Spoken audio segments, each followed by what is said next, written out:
planet Arrakis is so beautiful when the sun is low. Duna, lançado em 2021, conta a história de Paul Atreides, quando sua família é enviada para administrar o planeta Arrakis e controlar a produção de especiaria, um importante componente para a viagem intergaláctica.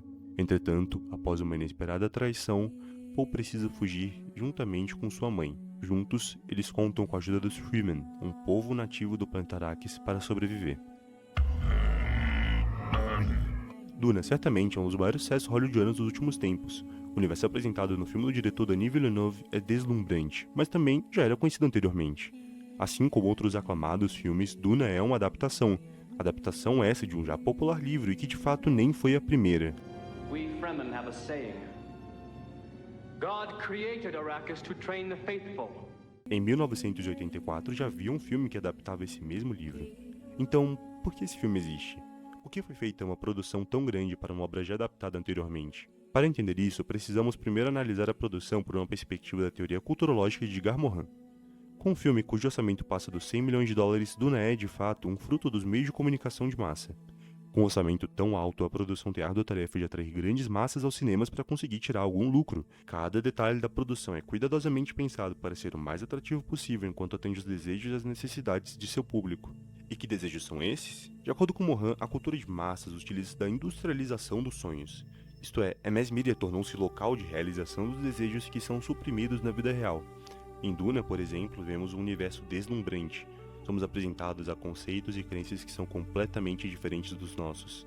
Conhecemos um mundo inteiramente novo, e a construção desse mundo, em especial no filme de 2021, é feita cuidadosamente com o fim de inserir o espectador nesse novo universo. Ao fazer isso, a audiência se sente parte daquilo. A audiência encontra na mass media uma resposta para os seus desejos, e nisso sente realizada sua necessidade de aventura, de grandeza. Mas essa necessidade de grandeza não é preenchida só com um único filme. O público procura por novos estímulos incessantemente, e muitas vezes é no familiar que isso é encontrado. Essa é outra consequência da industrialização dos sonhos, consequência essencial para entendermos um dos porquês de um mesmo filme ser refeito tantas vezes: o resgate do popular antigo. O público quer encontrar o que sente falta em seu cotidiano. O público quer e sabe que pode encontrar resposta para seus anseios das mass medias. As grandes produções já se tornaram uma parte tão internalizada na nossa sociedade que passaram a criar um tipo de afetividade. A conexão que é criada entre o público e as obras é muito forte, é um apego emocional único. E os meios de comunicação de massa, é claro, sabem disso. Eles sabem muito bem que é mais fácil vender um produto a um público que já tem algum grau de afinidade com ele. E aí surge o resgate do popular antigo. Eles te vendem, revendem e revendem de novo o mesmo produto. Adaptações de livros, remakes, reboots e todo tipo de produção de massa criada em cima do material já existente faz isso. E eles fazem isso porque funciona, porque é mais atraente para o público e é mais fácil de vender um produto que já possui um apelo comercial por si só. Com isso, podemos entender o que motivou tantas adaptações de um mesmo livro. Emperor Shaddam IV. There are guild highliners above us containing many great houses of the Landsrad. Send them back. How dare you speak to me in that... You're speaking.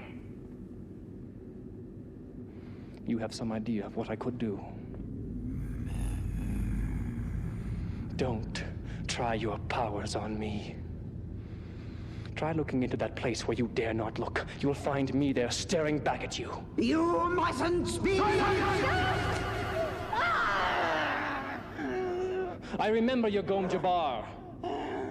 Now you'll remember mine. I can kill with a word. In the desert, there is a particularly large and volatile pre-spice mass there. I need but raise my finger, and the nest will be flooded with the changed water of life.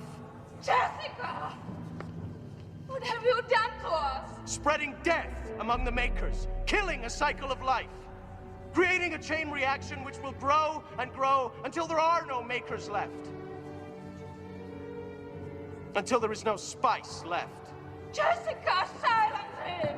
Silence him yourself. Gurney. My lord. Send a warning to all ships. If the Great Houses attack, our atomics will obliterate all spice fields. You're out of your mind. He's bluffing. Consider what you're about to do, Paul Atreides. Silence!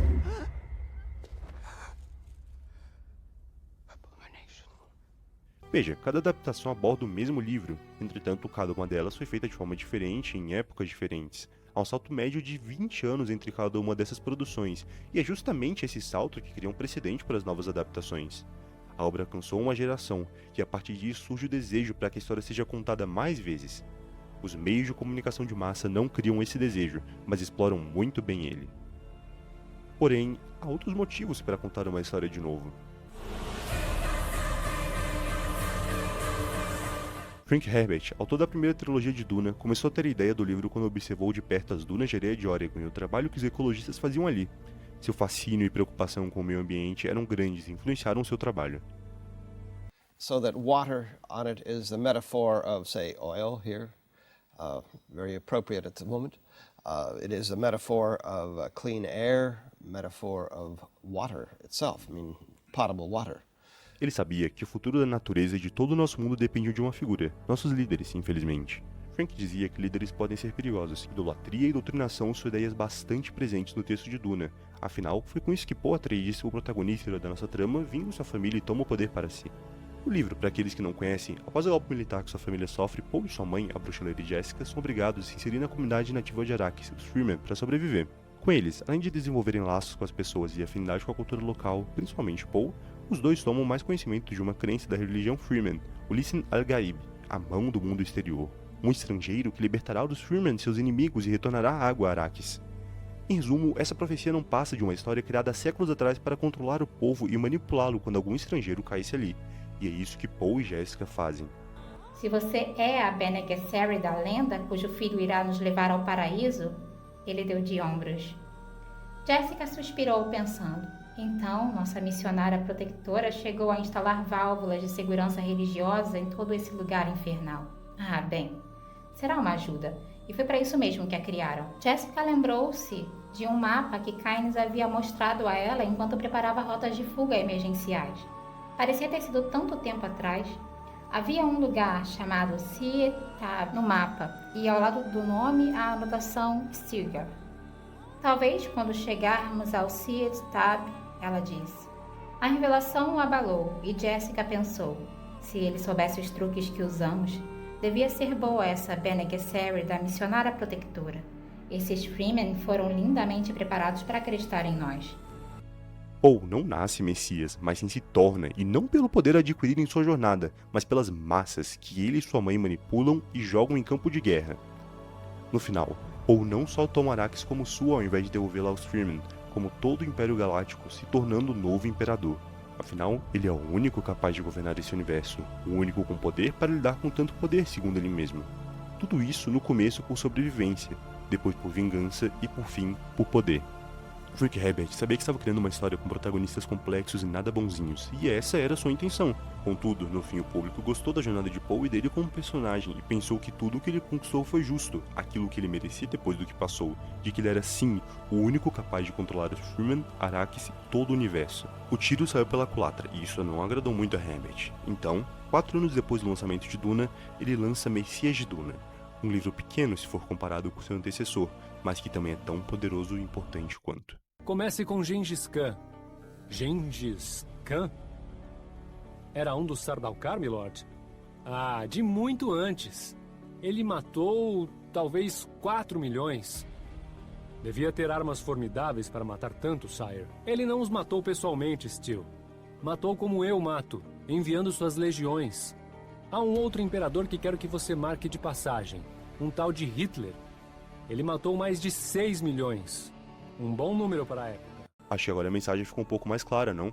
Enquanto em Duna o autor coloca Paul em uma clássica jornada heróica e desconstrói ela de maneira sutil ao passar da trama, em Messias ele deixa bem explícito que Paul se aproxima bem mais de um ditador e líder de seita do que um bom líder messiânico que os Freemen acham. Mas por que isso ocorreu? Porque as pessoas não entenderam Duna como Herbert queria. Segundo os estudos em inglês de Stuart Hall, toda mensagem passa por um processo de codificação e decodificação. Processos esses que, apesar de estruturalmente parecidos, podem gerar diferentes resultados, pois cada pessoa tem seu repertório cultural e visão do mundo, inclusive o próprio autor. Então, caso você, espectador, não tenha uma bagagem de conhecimento ou opinião sociopolítica parecida com a dele, pode acabar interpretando a mensagem de uma forma bem diferente do planejado, se não oposta.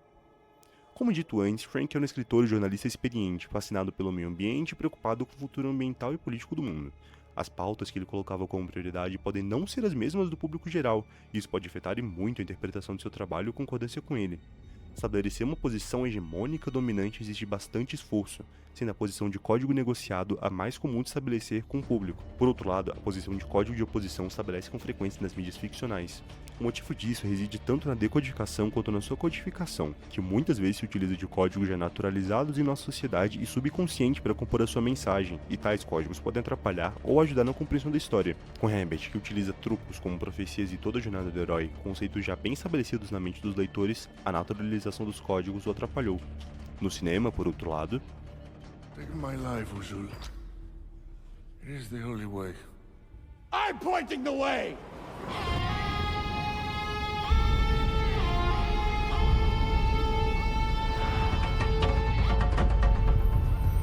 Denis Villeneuve, diretor de Duna Parte 1 e Duna Parte 2, como um bom fã da saga, sabia de toda a história envolvendo a má interpretação dos personagens de Paul e Jessica e o lançamento de Messias de Duna, e por isso não só fez algumas mudanças no texto ao adaptar o livro para o cinema, como se utilizou diversas técnicas da linguagem cinematográfica para lhe ajudar a passar a mensagem da melhor forma possível. There's one major that is, and I want to be careful with spoilers right now.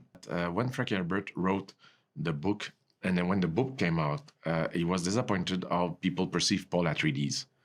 At the time, he felt that people were talking about Paul as a hero. Sure. And for him, he was an anti-hero. He was a dark figure. He was the book was a warning for him about a messianic figure, and for that he wrote Dune Messiah to correct and to make sure that people understood his intention. I had the benefit of having read Dune Messiah, so I wrote part 2 having that in mind, and that is why Shani's character is slightly different in my adaptation than in the book.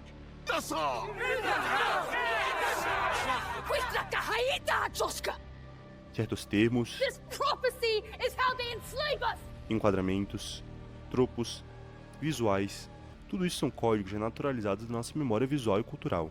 Por exemplo, na entrada do terceiro ato do filme de 2024, temos o fatídico monólogo de Paul.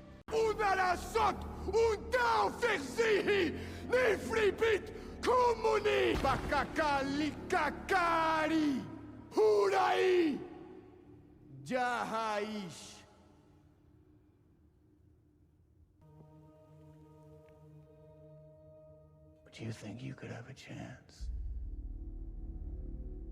It's not the Josh. She hochausit. Shizihik ishitama shapito edemashili. Lukatsash vadzir kalagash. Uzulfa bit nair gevi barta wadzir. Jura hagari imashneriya kala jeske obit. Hardahaud. O erle chausi jura ha abzir sihi secure to femni. Dune. Is that again? Marty.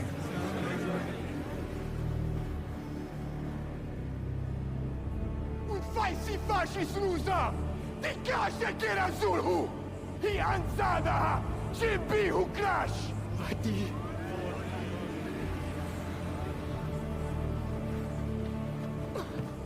Marty. Geshisha chi.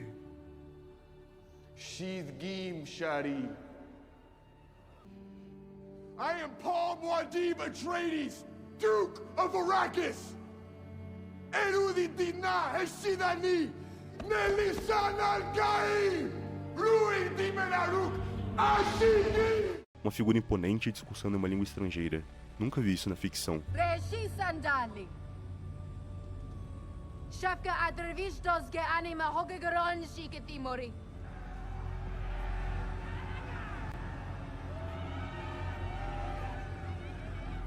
Shafka Adrevish okwenegin mori. Shafka reagis anhan reagis andali. Ou na vida real. Für richtig hältst. Ob du glaubst, dass ich fleißig gewesen bin, dass ich gearbeitet habe, dass ich mich in diesen Jahren für dich eingesetzt habe. Ou essa da Jéssica.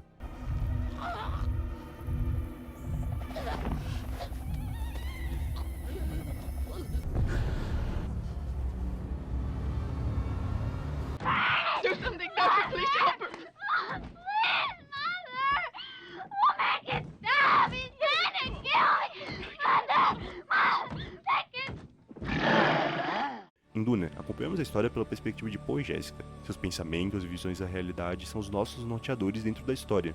Já nos filmes de Villeneuve, apesar desses dois personagens ainda serem nossos protagonistas, vemos tudo com um olhar externo. Esse olhar nos mostra pontos e perspectivas das quais jamais veríamos Jessica ou Paul terem de si mesmos. E esse é o olhar do diretor. O diretor que dirigiu atores nessas duas cenas, que escolheu um elenco majoritariamente não branco para interpretar os Freeman e mudou o final, deixando a história com um tom explicitamente trágico para todo o público. Nessa cultura em que vivemos, certas histórias, às vezes, merecem sim ser contadas de formas diferentes e mais de uma vez. I was almost a historian. I've seriously considered being a historian, and while I was in the throes of this decision, I came on the idea that leaders amplify the mistakes. Their mistakes are amplified by the numbers who follow them without question. And charismatic leaders tend to build up followings, power structures, and those power structures tend to be taken over by people who are corruptible. I don't think that the old saw about power corrupting and absolute power corrupting absolutely is accurate. I think power attracts the corruptible.